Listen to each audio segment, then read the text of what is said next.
अच्छा sir, hobby जो होता है इंटरव्यू में, वो किस तरीके से मुख्य रोल अदा करता है? देखिए। सर कुछ लड़कों को डाउट होता है कि हम जब एकेडमिक में पढ़ाई कर रहे थे, जैसे इंजीनियरिंग कर रहे थे या मेडिकल कर रहे थे, तो मेरा सब्जेक्ट उस समय छूट गया, हम ऑप्शनल कुछ और बदल दिए। तो क्या वो सब इंजीनियरिंग का, मेडिकल का चीज़ पूछा जाएगा क्या इंटरव्यू में? करते हैं ऑप्शनल सब्जेक्ट अच्छा, के कुछ बारे लोगों का होता है कि तैयारी और एजुकेशन मतलब पढ़ाई उन्होंने किया, में। दोनों के बीच में थोड़ा गैप होता है। हम्म। तो गैप को अगर 4-5 साल हो जाता है कभी-कभी, हम्म। तो उस गैप को फिल करने के लिए जब क्वेश्चन पूछा जाए बोर्ड में, तो उसको कैसे मैनेज किया जाएगा? देखिए।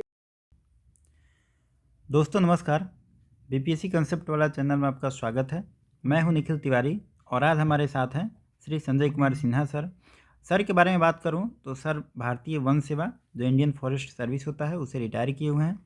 साथ में सर का बीपीएससी में इंटरव्यू लेने का पर्याप्त अनुभव रहा है। सर को जब भी मौका मिलता है बीपीएससी कंसेप्ट वाला चैनल के माध्यम से आपका मार्गदर्शन करते हैं और हमेशा किसी न किसी मुद्दे से जुड़े टॉपिक पे आपसे बात करते हैं। अगर आप इंटरव्यू पैनल में देखें, वहाँ भी सर आपको देखने को मिल जाएंगे। तो आज हम सर से जानना चाहेंगे कि बीपीएससी के इंटरव्यू में कैसे सफलता पाई जाए और इंटरव्यू में एक कैंडिडेट से क्या उम्मीद की जाती है और स्टूडेंट को किन किन बातों पर ध्यान देना चाहिए जिससे वो एक बेहतर रैंक ला सके और बेहतर रैंक लाने के बाद ही आप देखेंगे कि आपको एक अच्छा सफलता मिल सकता है। तो चलिए हम जानेंगे, प्रश्न के माध्यम से हम कोशिश करेंगे सर से जानने का कि इंटरव्यू में कौन कौन सी वो बारीकियाँ हैं जिस पे आप काम करेंगे तो अच्छा नंबर प्राप्त कर सकते हैं, जिससे आप पीडीएफ में अपना नाम दर्ज कर सकें। ठीक है, तो चलिए हम सर से बात करते हैं। तो पहला हम आपसे ये पूछना चाहेंगे कि इंटरव्यू की एक बेसिक समझ क्या होती है स्टूडेंट में, कि कोई भी बोर्ड क्या रिक्वायरमेंट करता है स्टूडेंट से? देखिए, इंटरव्यू जो भी लड़के बीपीएससी में देने जाते हैं तो रिटन नॉलेज या जो उनका नॉलेज है उसका टेस्ट उनके रिटन में हो जाता है। जी। अब उनको एक ऑफिसर बनना है बिहार में, तो उस पर्सपेक्टिव से उनकी पर्सनैलिटी क्या होनी चाहिए, इसी चीज को इंटरव्यू बोर्ड द्वारा जज किया जाता है। तो उसमें मेन जो आपका एम्फेसिस होता है उसके ओवरऑल पर्सनैलिटी को जज करने का। और जैसे वो बिहार में काम करेंगे, एक ऑफिसर रहेंगे, तो एक ऑफिसर को किस तरह का होना चाहिए, कैसा आचरण करना चाहिए, ये सारा टेस्ट होता है। तो उसी परव्यू से जो भी स्टूडेंट हैं, जो भी मेंस क्लियर किए हैं, उनको उसी हिसाब से अपने को प्रिपेयर करना होगा। मतलब अपने अच्छे पर्सनैलिटी को बोर्ड के सामने अभिव्यक्त करना होगा। यही इंटरव्यू बोर्ड का सर बहुत लड़कों में ये डाउट होता है कि ड्रेस कोड को मतलब चयन करने में बड़ा उनको परेशानी होती है कि कैसा नहीं, तो कैसा ड्रेस कोड होना चाहिए देखिए, अच्छे इंटरव्यू में? लड़कों का जहाँ तक कहा जाए तो वो ब्लेजर पहन सकते हैं, नीचे पैंट पहन सकते हैं, टाई लगा लें, या उनके पास सूट है वो पहन लें और थोड़ा सा उससे मैचिंग या कंट्रास्ट शर्ट अंदर में पहन लें। और लड़कियों का सूट रहे और या साड़ी रहे, वो एक डिसेंट कलर का होना चाहिए जिससे एक अच्छा मतलब उनका पर्सनैलिटी एक अच्छा दिखे। अच्छा सर, हॉबी जो होता है इंटरव्यू में, वो किस तरीके से मुख्य रोल अदा करता है? देखिए, हॉबी बहुत बड़ा रोल इंटरव्यू बोर्ड में इस मामले में अदा करता है कि जैसे आपने जो पेपर सबमिट किया इंटरव्यू बोर्ड के सामने, उसमें आप अपनी हॉबी को लिखते हैं। तो हॉबी वही लिखनी चाहिए जिसमें आपको सही मायने में इंटरेस्ट हो और उसके बारे में आपको थोड़ा जनरल नॉलेज भी हो और उस विषय के बारे में एक आपसे एक्सपेक्ट किया जाता है कि जब आपकी हॉबी है, रुचि है, तो आप उसके बारे में अच्छी जानकारी रखें। तो जब भी हॉबी लिखने जाएं अपने इंटरव्यू बोर्ड के सामने जो पेपर देते हैं उसमें, तो ये देख लें कि आप उस चीज के बारे में जानते हैं कि नहीं। ऐसे लिख देने से नहीं होगा, उसमें ऐसा ही कोई हॉबी लिखें जिसके बारे में आपको जानकारी हो और थोड़ा उसके बारे में आप बता सकें बोर्ड को। सर एक होता है कि पोस्ट प्रेफरेंस के बारे में क्या आप सुझाव देना चाहेंगे स्टूडेंट को कि कैसे पोस्ट प्रेफरेंस होना चाहिए? देखिए, पोस्ट प्रेफरेंस की जहाँ तक बात है, वो जो भी कैंडिडेट मेंस में compete किए हैं, वो एग्ज़ाम के पहले उनकी एक इच्छा होती है कि हम पुलिस सर्विस में जाएँगे या एडमिनिस्ट्रेशन में जाएँगे या किसी और सर्विस में जाएँगे। तो जिसमें उनकी रुचि हो वो पोस्ट प्रेफरेंस दे सकते हैं, और बाकी अपना एज देख लें, किसके लिए एलिजिबल हैं, ये सब देखते हुए अपना पोस्ट प्रेफरेंस दे सकते हैं, जो मतलब भी उनकी इच्छा हो। जो भी आपका 1 नंबर पे है, 2 नंबर पे है, उसके बारे में अच्छे से तैयारी करनी चाहिए। अच्छे से देख लीजिए।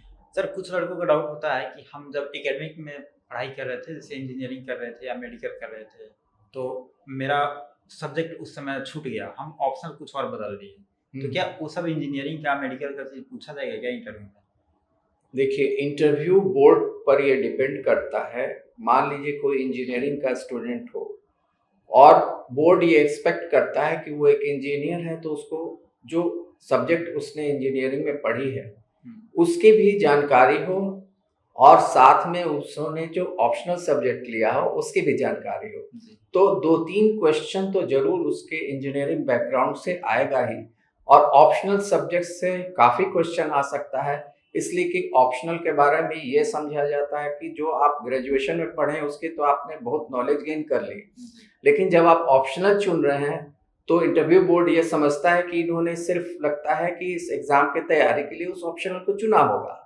इस इंटेंशन से वो आपको उसके बारे में डिफरेंट टाइप ऑफ क्वेश्चंस रख सकते हैं ऑप्शनल सब्जेक्ट के कुछ बारे में। लोगों का होता है कि तैयारी और एजुकेशन, मतलब पढ़ाई उन्होंने किया, दोनों के बीच में थोड़ा गैप होता है, तो गैप को अगर 4-5 साल हो जाता है कभी कभी, तो उस गैप को फिल करने के लिए जब क्वेश्चन पूछा जाए बोर्ड में, उसको कैसे मैनेज किया जाएगा? देखिए, गैप किसी कारण से ही होता है जी। कोई भी स्टूडेंट का जब गैप होता है, या तो पारिवारिक कारण से या पर्सनल कारण से, या वो कहीं जॉब कर रहा हो, ये सब के कारण होता है। तो मेरा ये मानना है कि इंटरव्यू बोर्ड के सामने आप सच्चाई से उस चीज को अभिव्यक्त कर दें कि इस अमुक अमुक कारण से हमारे पढ़ाई में गैप हुआ है। वो बेस्ट होता है ऑनेस्टली उस चीज को बता देना। वो आपके अगेंस्ट जो भी कारण हो ऑनेस्टली बोर्ड के सामने रख दीजिए, वो आपके फेवर में जाएगा। एक ये भी कहा जाता है कि आप जहाँ पढ़े हैं, जहाँ रहे हैं, मतलब होम डिस्ट्रिक्ट आपका जो भी हो, वहाँ के बारे में भी सवाल पूछा जाता है। वहाँ जिस डिस्ट्रिक्ट को आप बिलोंग करते हैं, चूंकि आप बिहार में काम करने जा रहे हैं, तो मोस्टली देखा जाता है कि लड़के यही किसी डिस्ट्रिक्ट के होते हैं। तो बोर्ड ये एक्सपेक्ट आपसे करता है कि चूंकि आप उसके परिवेश में रहे हैं उस डिस्ट्रिक्ट के, तो वहाँ का जो भी इम्पोर्टेंट हिस्टोरिकल फैक्ट्स है, सोशल फैक्ट्स है, उसके बारे में जरूर जानकारी रख लीजिए। वहाँ जो अगर कोई हिस्टोरिकल मॉन्यूमेंट है उसके बारे में जान लीजिए, और उस पर तो एक आध क्वेश्चन आएगा ही।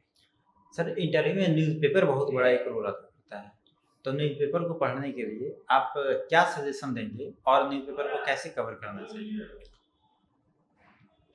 कोई भी लड़का जो ऑफिसर होने जा रहा है उससे ये एक्सपेक्ट किया जाता है कि भारत में या भारत के बाहर कहाँ क्या हो रहा है, अपने जो स्टेट है वहाँ क्या हो रहा है, उसके बारे में अवेयरनेस उसमें हो।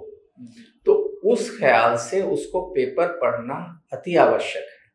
पेपर वो कोई भी पढ़ सकता है, लेकिन पेपर पढ़ना मस्ट है। जब भी बोर्ड पूछे तो ये बताना भी मस्ट है कि हम पेपर पढ़ते हैं, और सिर्फ बताना नहीं है, पेपर पढ़ते हुए इसका पूरा नॉलेज रखना है, करंट अफेयर्स का, स्टेट अफेयर्स का, नेशनल अफेयर्स का, इंटरनेशनल अफेयर्स का, और जो भी आपको लगता हो कि इससे संबंधित सवाल पूछा जाता है तो वो नॉलेज रखना जरूरी है। पेपर कोई भी पढ़िए, बताइए बोर्ड को हम ये पढ़ते हैं, लेकिन उसके बारे में नॉलेज भी रखिए। करंट अफेयर्स बहुत आवश्यक है। सर, सब टॉपिक तो हो गया, लेकिन एक ओवरऑल हम बात करें तो लड़कों में सब करने के बाद भी एक डर रहता है कि पता ना वो लोग हमसे क्या पूछ रहे हैं बोर्ड में, तो इस डर को निकालने के लिए कैसे अपने आप को प्रिपेयर? देखिए, जो भी मेंस में compete करते हैं वो या तो एक पहले भी मेंस में compete किए हुए आते हैं या नहीं compete किए हुए आते हैं। तो जब भी इंटरव्यू में कोई भी स्टूडेंट जाता है तो उसके मन में तो डर रहता ही है, लेकिन उस डर को कोप अप करना है। वो डर कैसे निकलेगा, उसके लिए आवश्यक है कि पहले तो आप जो नॉलेज है उसको गेन करें। आप किसी अच्छे इंस्टीट्यूट वगैरह में जाके वहाँ पे जो मॉक इंटरव्यूज होता है उसको मॉक इंटरव्यू देने से आपका डर खत्म होगा। 1 या 2-3 मॉक इंटरव्यू देंगे तो उससे आपका डर खत्म होगा। दूसरा कि आप जब अपने आसपास जो भी पॉजिटिव आपको लगते हैं, इंस्पायरिंग लोग लगते हैं, उनके बीच रहिए। जी नेगेटिव एटीट्यूड वाले लोग के बीच में उस समय नहीं मूव कीजिए जो आपको डिमोटिवेट करते हो। तो ऐसे लोगों के बीच में रहिए जहां पर आपको कुछ पॉजिटिव वाइब्स मिलता हो। जी, देखो सारा टॉपिक कंप्लीट हो गया, लेकिन हम चाहेंगे कि लास्ट में आप अपने ओर से कुछ टिप्स देना चाहें स्टूडेंट को, तो क्या बताना चाहेंगे कि ओवरऑल क्या होना चाहिए? देखिए, टिप्स यही है कि जब आप compete करके इंटरव्यू तक पहुंचेंगे जी, तो अपने मन में ये रखिए ही नहीं कि हम सेलेक्ट नहीं होंगे। जी, और अगर आप सेलेक्ट नहीं होते हैं तो जरूरी नहीं है कि आप में मेरिट नहीं थे इसलिए नहीं सेलेक्ट हुए। मान लीजिए 100 पोस्ट है, जी, 150 लोग सिमिलर मेरिट वाले आ गए, जी, तो सिलेक्ट तो 100 ही लोग होंगे ना। जी, इसलिए मेरा ये सुझाव होगा कि कॉन्फिडेंस बना के रखिए, डरिए नहीं और ये सोचिए ही नहीं कि मेरा सिलेक्शन होगा। ये कहा जाता है ना जी, कि जब किसी चीज को दिल से चाहो तो सारे कायनात उसे मिलाने तुमसे की मिलाने की साजिश करते साजिश करती है। तो ये यहाँ भी लागू होता है। वंस आप नेगेटिव थॉट देना छोड़ देंगे तो आपके माइंड में ही पॉजिटिव वाइब्रेशन आने लगेगा कि अब हमको ये करना चाहिए, compete करने के लिए ये करना चाहिए और और आपका धीरे-धीरे सक्सेस श्योर है। धीरे-धीरे रिफ्लेक्ट होने लगेगा। तो दोस्तों, ये थे संजय कुमार सिन्हा सर, जिन्होंने अपने कीमती समय निकालकर हमें ये बताया कि इंटरव्यू में अपने आप को आप कैसे तैयार करें, साथ ही इंटरव्यू में क्या-क्या डिमांड की जाती है, बोर्ड आपसे क्या जानना चाहता है और आपको किन-किन बातों पर ध्यान देना चाहिए, इन प्रश्नों को हमने बारीकी से देखा। हमने प्रश्न के माध्यम से उन सभी पहलुओं को समझा जिस पर कोई भी स्टूडेंट काम करे तो एक अच्छा मैक्सिमम नंबर ला सकता है, और मैक्सिमम नंबर लाएगा तभी उसका पीडीएफ में नाम आ सकता है। तो बीसीडब्ल्यू परिवार सर के निरंतर मार्गदर्शन का निरंतर आभारी है, और हम आगे भी इसी प्रकार का वीडियो लाते रहेंगे। आप जुड़े रहिए। धन्यवाद।